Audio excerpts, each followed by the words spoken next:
Hey everybody, Peter Wenstrup, teacher for Senate. As a teacher, I empowered my students to think critically and solve problems. As your senator, I want to make sure that I'm bringing tough choices and hard facts to the people. Today I want to talk about returning to schools. It is one of my non-negotiables that every child has a high-quality education from 0 to 20. And we didn't see this in the spring. Educational outcomes dropped across the board. At first for poor students and students of color, but eventually for all students. For that reason, we all want to return to school. However, we have to make sure we're doing it safely. 74% of school employees and 59% of community members expressed concerns about returning to school. They supported virtual learning, mixed learning options, or delaying the start of school. The way I see it, we have three options: safe schools, distance learning, or attacking the virus head-on.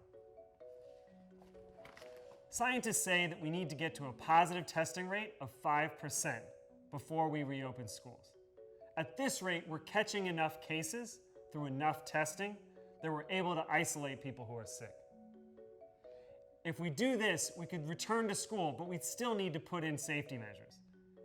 I believe everyone in the school would need to be tested every 2 weeks. I believe we need to ensure distancing by reducing class sizes and increasing bus capacity. And I believe we'd have to provide PPE for teachers, students, cafeteria workers, bus drivers, and other staff. According to my back-of-the-envelope calculation, reducing class sizes nationwide from 25 students to 15 students would cost $100 billion in extra teaching salaries. That's in addition to testing and PPE costs.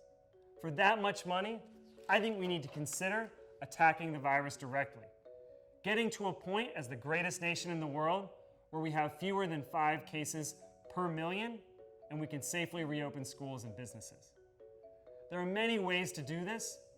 One of the ones I'm interested in is a 17-day lockdown in the 2 weeks before Labor Day. We'd test 50 million people. We would invest millions of people in contact tracing. All cities would provide centralized quarantine so that people who are sick wouldn't infect their family members. I believe with a concerted national effort, we can reduce cases to such a point where it's safe to go back to school and safe to reopen businesses. But if our leaders fail to do that, we have to talk about distance learning. If we have to do distance learning, we need to invest so that families have access to technology and internet so students can continue their education as much as possible. As I said though, we know this would be harmful for students. When you're forced to choose between the health of students and their educational outcomes, you're in a tough spot. But it's got to be the leaders, not the teachers and students, who feel the burden of this disease. It's immoral to let teachers, students, working families pay the price in lives lost and in lives of their family members for the failures of federal leadership in Washington.